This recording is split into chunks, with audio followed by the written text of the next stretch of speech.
¿Qué pasaría si la mayor batalla que Jesús libró no ocurrió en la cruz, sino en el silencio que le siguió? La mayoría de los cristianos saben lo que sucedió el viernes. Recordamos las espinas, los clavos, el grito que rasgó el cielo: consumado es. Y nos regocijamos el domingo, la piedra removida, el Salvador resucitado. Pero ¿qué hay del sábado? ¿Qué ocurrió entre la cruz y la resurrección? ¿Alguna vez te han enseñado lo que Jesús estuvo haciendo durante esos 3 días? Porque según las Escrituras, Él no estaba descansando, no estaba esperando, descendió. En un momento veremos una parte de la Biblia que la mayoría de los cristianos nunca ha estudiado verdaderamente, y una vez que la escuches, nunca volverás a ver la resurrección de la misma manera. Esto no se trata solo de teología, se trata de guerra, se trata de victoria, se trata de lo que Jesús logró cuando nadie lo veía, cuando el mundo pensaba que todo estaba perdido y cuando el silencio parecía más estruendoso que cualquier sermón. Entre las espinas del viernes y la piedra del domingo ocurrió algo que sacudió los reinos debajo de la tierra. Una batalla cósmica se desplegó donde el tiempo contuvo su aliento. Jesús no solo murió y resucitó, Él descendió. Y a donde fue, nadie había regresado en gloria, hasta ahora. El Evangelio de Lucas, capítulo 23, versículo 46, nos dice que Jesús entregó su espíritu. Pero, ¿a dónde fue? ¿Y por qué dice Pedro que predicó a los espíritus en prisión? ¿Por qué describe Pablo que descendió antes de ascender? Hay un misterio escondido entre los versículos, un eco sagrado que se extiende desde el Génesis hasta el Apocalipsis. Y si lo pasas por alto, te perderás una de las revelaciones más poderosas del Evangelio. Porque lo que sucedió entre la cruz y la resurrección no fue una pausa, fue una proclamación. Y más adelante en este video descubriremos lo que Jesús realmente hizo durante esos 3 días. ¿Y por qué importa más de lo que la mayoría de los creyentes se da cuenta? Exploraremos el reino al que entró, las almas que encontró, la victoria que declaró y las llaves que recuperó. Así que quédate conmigo. El silencio del sábado no está vacío, es Tierra Santa, y en los próximos momentos verás por qué podría ser el campo de batalla más ignorado en toda la Escritura. Cuando Jesús exhaló su último aliento en la cruz, no desapareció, no se desvaneció entre las nubes. Su cuerpo quedó en la tumba, sí, pero su espíritu tenía un destino, y su primera parada no fue el cielo. El Evangelio de Lucas, capítulo 23, versículo 43, registra las palabras que Jesús le dijo al ladrón que estaba a su lado: de cierto te digo que hoy estarás conmigo en el paraíso.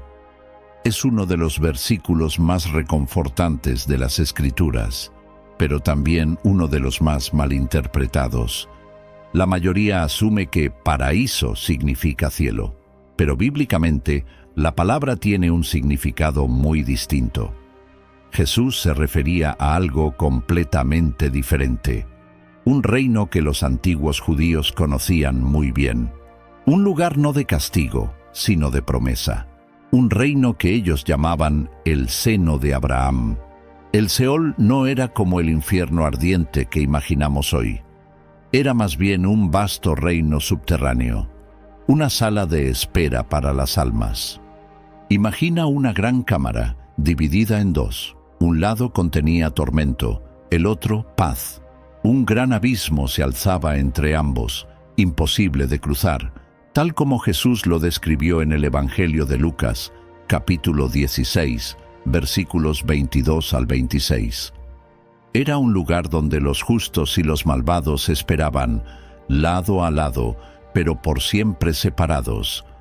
Ese lugar de consuelo era el paraíso. Era donde los fieles, como Abraham, Isaac, Jacob y los profetas, esperaban la redención. Murieron creyendo en las promesas de Dios, aunque aún no las habían visto cumplidas. Y cuando Jesús entregó su vida, fue a ellos primero. No esperó para comenzar su victoria. Caminó directamente hacia el reino de los muertos, no para guardar silencio, sino para hacerse ver. Esa fue la primera etapa de la bajada. No al infierno, no al castigo, sino a la proclamación. El Mesías, el que ellos habían anhelado, había llegado. Imagina cómo debió haber sido ese momento. Las puertas del Seol temblaron al entrar el Hijo de Dios. Los muertos justos, que habían esperado por siglos, finalmente contemplaron el cumplimiento de cada profecía, cada promesa, cada esperanza susurrada. No habían sido olvidados. Su fe no fue en vano. Jesús entró en ese reino no solo como visitante, sino como redentor. ¿Y el ladrón? Aquel que colgaba a su lado en una cruz romana, cuya única confesión fue un clamor por misericordia, se convirtió en la primera alma en caminar junto a Cristo hacia ese paraíso, no por una vida de obras, sino por un momento de fe. Pero esto era solo el comienzo, porque Jesús no se detuvo en el paraíso. Había más por confrontar, más por proclamar. La bajada continuaría, aún más profundo, más allá del consuelo del seno de Abraham, hacia las prisiones donde antiguos espíritus estaban cautivos. Y lo que él declararía allí sería algo que el mundo jamás había escuchado. Desde el consuelo del paraíso, Jesús descendió aún más. Y no fue una bajada de debilidad, sino de misión. El siguiente reino al que entró ya no era una sala de espera para los fieles, era una prisión, un lugar oscuro y antiguo donde ya había caído juicio y donde eran retenidos los seres más aterradores. La primera carta de Pedro, capítulo 3, versículos 18 y 19, contiene uno de los versículos más misteriosos del Nuevo Testamento. Dice que Jesús fue muerto en la carne pero vivificado en el Espíritu. En ese estado fue y predicó a los espíritus encarcelados. Predicó, no negoció. La palabra griega aquí es keruso y no significa evangelizar, significa anunciar, declarar, proclamar una verdad que no puede ser silenciada. Pero ¿quiénes eran esos espíritus encarcelados? Para entenderlo, debemos retroceder hasta el Génesis, capítulo 6. Antes del diluvio, la Escritura dice que los hijos de Dios tomaron esposas humanas y engendraron descendencia. Los Nefilim no eran hombres comunes, eran gigantes, corrupciones de la creación, híbridos que desafiaban los límites que Dios había establecido. Fue una rebelión tan profunda, una violación del orden celestial, que Dios respondió no solo con el diluvio, sino con un juicio especial. La segunda carta de Pedro, capítulo 2, versículo 4, y la carta de Judas, versículo 6, dicen que Dios los arrojó al Tártaro, no solo al infierno, sino al ala de máxima seguridad del inframundo, un lugar tan profundo, tan oscuro, que incluso otros espíritus le temían. No era un castigo para humanos, sino una prisión para rebeldes cósmicos, encadenados hasta el día del juicio. Allí fue donde descendió Jesús. No bajó para suplicar, bajó para proclamar, para confrontar a los antiguos rebeldes que intentaron arruinar a la humanidad y sabotear la redención, y para declarar que su plan había fracasado. ¿Qué crees que proclamó Jesús a los espíritus en prisión? Fue un decreto atronador que atravesó los muros del Tártaro. Una sola palabra que destruyó toda ilusión de victoria. Fue, quizás, simplemente esto: ¿consumado es? La misma frase que resonó en la cruz, ahora retumbaba en las cavernas del abismo. Y para aquellos que una vez buscaron corromper la imagen de Dios, que desafiaron su autoridad y contaminaron la tierra, esa proclamación no era buenas noticias, era una sentencia de muerte. Él no descendió como prisionero, entró como juez. Imagina el silencio que siguió. Los gobernantes de la oscuridad, encadenados y esperando su condena final, ahora confrontados por aquel que jamás esperaron ver, no muerto, sino vivo, no derrotado, sino triunfante. Esto no fue solo un mensaje para ángeles caídos, fue una declaración a toda la creación. Todo reino, arriba, en y debajo de la tierra, ahora sabría: el Cordero ha vencido. Pero la misión de Jesús aún no estaba completa. Faltaba una última parada, porque Él no solo vino a proclamar victoria, vino a liderar un desfile, un triunfo cósmico que sacudiría los cimientos del universo, y lo que haría después cumpliría la profecía, desmantelaría todo poder de oscuridad y cambiaría para siempre el significado del cautiverio. Después de proclamar la victoria en las profundidades, Jesús no simplemente regresó, no salió en silencio. Lo que sucedió a continuación fue el inicio de una procesión cósmica, un triunfo real que el apóstol Pablo más tarde describiría con una claridad asombrosa. En la carta a los Efesios, capítulo 4, versículos 8 al 10, Pablo escribe: «Subiendo a lo alto, llevó cautiva la cautividad y dio dones a los hombres. Y eso de que subió, ¿qué es? Sino que también había descendido primero a las partes más bajas de la tierra. El que descendió es el mismo que también subió por encima de todos los cielos para llenarlo todo». No es solo un lenguaje poético, es legal, es profético, es triunfante.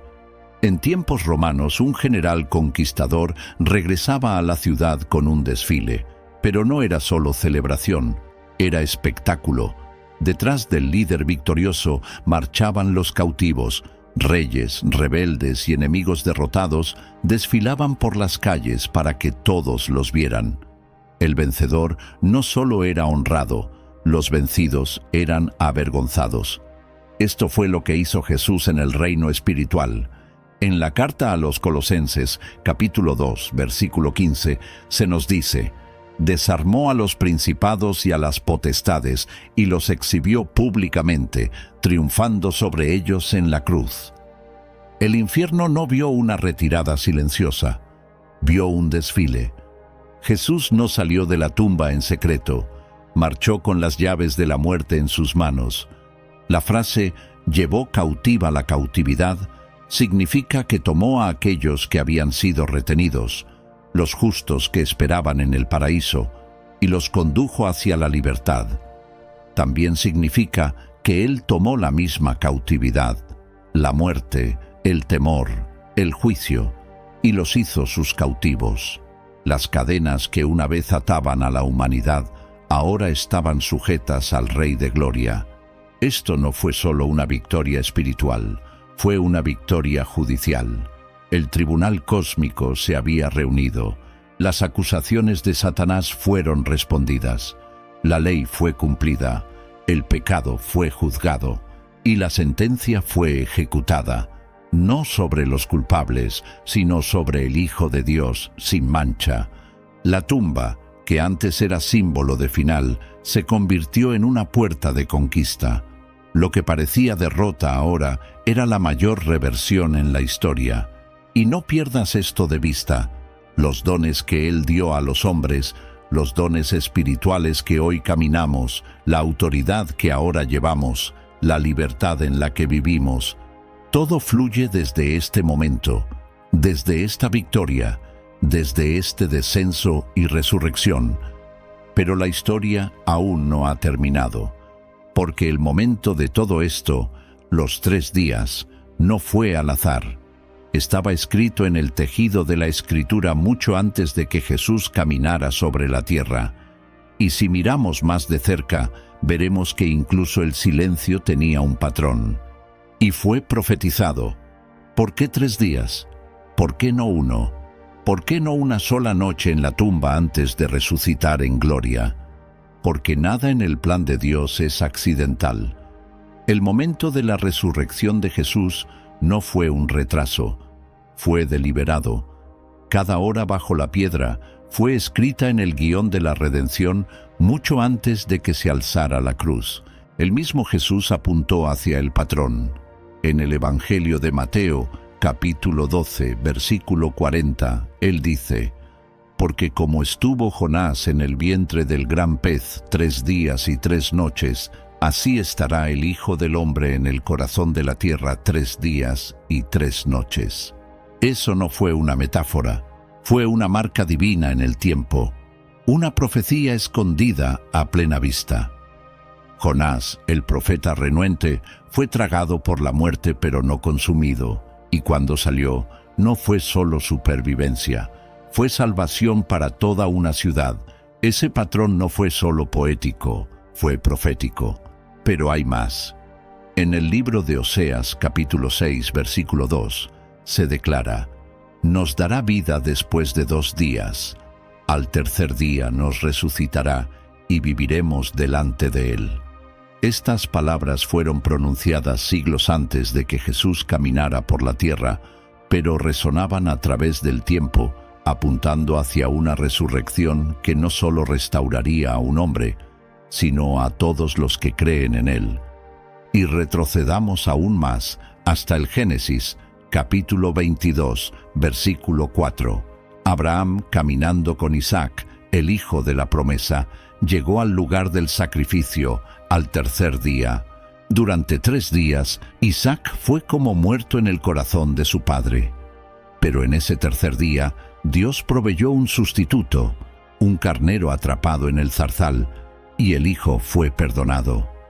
El tercer día no es al azar, es el momento cuando la muerte queda confirmada y la esperanza estalla. En la costumbre judía de entierro, la muerte solo se consideraba completamente establecida al tercer día. Para entonces, la corrupción ya había comenzado, el alma se había marchado, no quedaba esperanza. Así que cuando Jesús esperó hasta el tercer día, no fue porque necesitara tiempo, fue porque el mundo necesitaba certeza. Dios no estaba demorando, estaba confirmando la muerte para que nadie pudiera negar la resurrección. Aún en el silencio, la profecía se estaba cumpliendo. Aún en la quietud, cada segundo proclamaba: «Esto es exactamente lo que fue prometido». El tercer día no fue solo una fecha límite, fue una declaración. Pero algo más estaba ocurriendo en esos 3 días. Mientras el mundo lloraba y los discípulos se escondían, el cuerpo de Jesús yacía inmóvil en una tumba prestada. Y aún así, su espíritu seguía en movimiento. Y lo que parecía quietud desde afuera estaba lejos de ser silencio en el reino que ningún ojo podía ver. La piedra fue colocada en su lugar. La tumba fue sellada. A los ojos del hombre, la historia había terminado. Allí yacía el cuerpo de Jesús, sin vida, golpeado, quieto. Envuelto en lino y colocado en la tumba de José, fue sepultado entre los ricos, tal como lo profetizó Isaías, capítulo 53, versículo 9. Se dispuso con los impíos su sepultura, mas con los ricos fue en su muerte. Pero mientras el cuerpo descansaba, el espíritu se movía.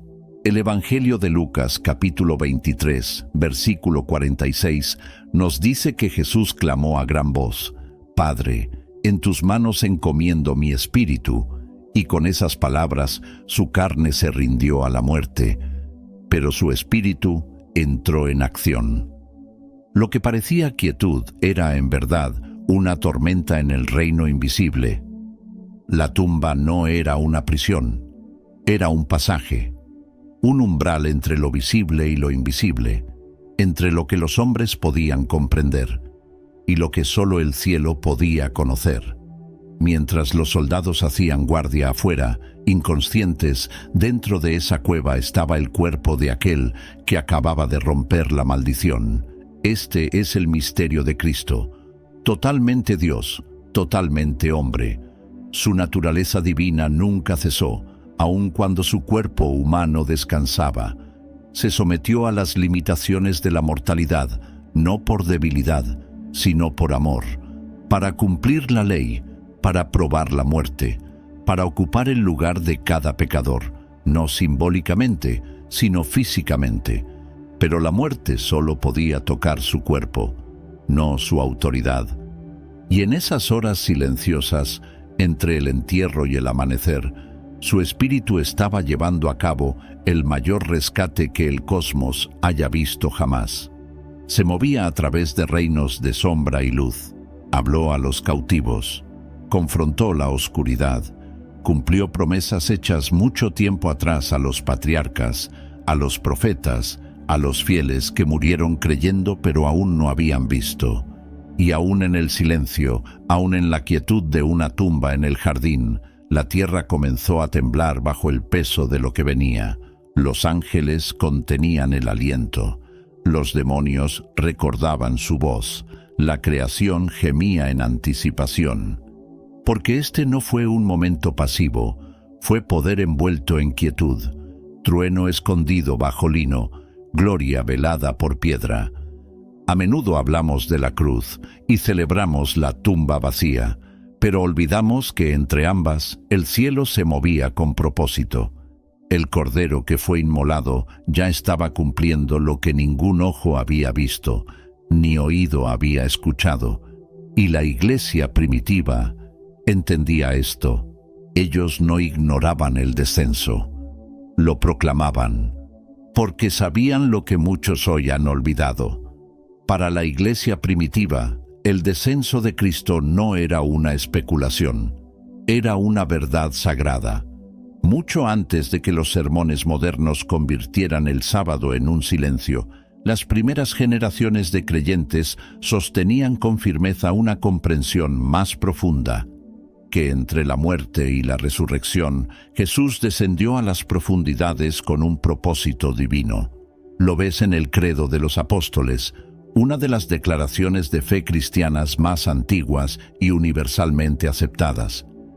Justo después de afirmar que Jesús fue crucificado, muerto y sepultado, proclama con valentía: descendió a los infiernos, no como mito, no como metáfora, como verdad. Padres de la Iglesia como Ireneo, Atanasio y Agustín repetían esta creencia. Para ellos el descenso no era una nota teológica al pie, era una piedra angular, un evento cósmico que afirmaba la autoridad de Cristo sobre cada reino, no solo el cielo y la tierra, sino también el lugar de los muertos. Ellos no veían el sábado como una pausa, lo veían como una proclamación. Para la iglesia primitiva, esto no se trataba de tiempo muerto, se trataba de profecía cumplida, justicia completada y gloria revelada. El descenso significaba que Jesús verdaderamente conquistó todo lo que nos mantenía cautivos: el pecado, la muerte e incluso el silencio de la tumba. Entonces, ¿por qué ha desaparecido esta verdad de tantos púlpitos? ¿Por qué las iglesias modernas rara vez hablan del descenso de Cristo al reino de los muertos? ¿Es por incomodidad? ¿Por complejidad? ¿O simplemente hemos olvidado que la victoria no siempre llega con un sonido de trompeta? A veces es susurrada en las sombras y retumba por la eternidad. Los primeros creyentes no necesitaban ver la tumba vacía para creer que la batalla ya se había ganado. Ellos entendían que cuando Jesús dijo «consumado es», no era una señal para dejar de mirar, era una invitación a mirar más profundo. Confiaban en el descenso porque confiaban en las Escrituras. Lo veían tejido en las cartas de Pedro, en las enseñanzas de Pablo, en los detalles sutiles de los evangelios. Sabían, la tumba no era el final de la historia, era la escena de una invasión divina. Y tal vez esa sea una verdad que necesitamos recuperar. No solo el Cristo que murió y resucitó, sino el Cristo que entró en cada lugar que tememos y lo llenó de propósito. Porque el descenso de Jesús no es solo un evento del pasado, es una esperanza presente. Y para muchos de nosotros, es exactamente ahí donde estamos viviendo. Amamos los viernes porque entendemos la cruz. Celebramos los domingos porque hemos visto la tumba vacía. Pero la mayor parte de la vida se vive el sábado. Es el espacio entre lo que Dios prometió y lo que aún no hemos visto, entre el duelo y la gloria, entre la rendición y el milagro. Es el dolor de la espera cuando el cielo parece callado y nada parece moverse. ¿Has estado ahí alguna vez? Donde las oraciones parecen sin respuesta, el dolor no se alivia y el futuro parece envuelto en piedra. Ese es el sábado en el que todos vivimos, y aquí está la verdad que lo cambia todo. Jesús ha estado ahí. Él entró en el silencio para que nunca lo enfrentáramos solos. Se metió en ese espacio para que supiéramos que no está vacío, que en el mismo lugar donde la esperanza parece enterrada, la resurrección ya está obrando. El Sábado Santo no es un día que pasamos por alto, es el terreno donde la fe crece, es donde esperó María, donde lloraron los discípulos, donde las preguntas superaron a las respuestas, y aún así, también fue el día en que se realizaba la obra más grande, no en lo visible, sino en lo invisible, no en la escena pública, sino en el espíritu. Mientras su cuerpo descansaba, su misión avanzaba. Mientras la piedra permanecía pesada, el plan del cielo seguía adelante. Y lo mismo ocurre con nosotros, porque algunos de ustedes están caminando a través de un sábado ahora mismo. Una temporada de quietud que se siente como pérdida, un silencio que suena a abandono, pero no lo es preparación. Dios no te ha olvidado, Él está cumpliendo algo más profundo, algo que no solo responderá a tu oración, transformará tu alma. La iglesia primitiva llamó a esto el descenso a los infiernos, no porque el infierno lo venciera, sino porque Él lo invadió. Y ahora, cada vez que entramos en una temporada oscura, caminamos en los pasos de aquel que ya estuvo allí y lo venció. Así que no confundas el silencio con la ausencia y no asumas que la tumba significa que la historia ha terminado. Jesús transformó el sábado, convirtió la espera en guerra, el silencio en señal, la tumba en puerta. Y si te encuentras entre la espina del viernes y la piedra del domingo, no pierdas el ánimo, porque la siguiente parte de la historia no comienza con ruido, comienza con luz. Comienza con la tierra temblando bajo tus pies. Comienza con lo imposible deshaciéndose, no por tu fuerza, sino por aquel que tiene todo el poder, incluso en la quietud. La piedra se moverá, y cuando lo haga, no será solo Jesús saliendo de esa tumba, serás tú también. Lo que sucedió entre la cruz y la resurrección no fue silencio, fue invasión. Jesús descendió al mismo corazón de la muerte, no como víctima, sino como vencedor. Entró al paraíso para abrazar a los fieles, proclamó juicio a los antiguos rebeldes, rompió el poder de la tumba y regresó con las llaves en sus manos. Cada reino se postró, cada profecía resonó, cada poder tembló. Él no resucitó solo, resucitó como el primogénito de entre los muertos, para que tú también pudieras seguirle. Así que déjame preguntarte, ¿qué sábado sigues esperando tú? ¿Qué tumba aún parece sellada en tu vida? Porque el mismo Jesús que salió de su tumba es el que entra en tu silencio. Él conoce la espera, conoce el dolor, pero más que eso, conoce el final. Y si estás en el entre, si tu historia parece estancada entre la promesa y su cumplimiento, no pierdas la fe. El descenso fue real, la batalla fue feroz, pero el resultado nunca estuvo en duda. Ahora es el momento de recordar lo que la iglesia primitiva sabía, que Jesús lo llena todo, que ni siquiera la tumba estaba sin Dios, que ni siquiera la muerte estaba fuera de su alcance. Si esta verdad ha encendido algo en tu corazón, compártela. Vuelve a visitar las Escrituras que hablan de estos misterios, no con temor, sino con asombro. Y si esto trajo luz a tu oscuridad, suscríbete, porque lo que viene después fortalecerá aún más tu fe. Porque la tumba no se abrió solo para dejar salir a Jesús, se abrió para dejarnos seguirle.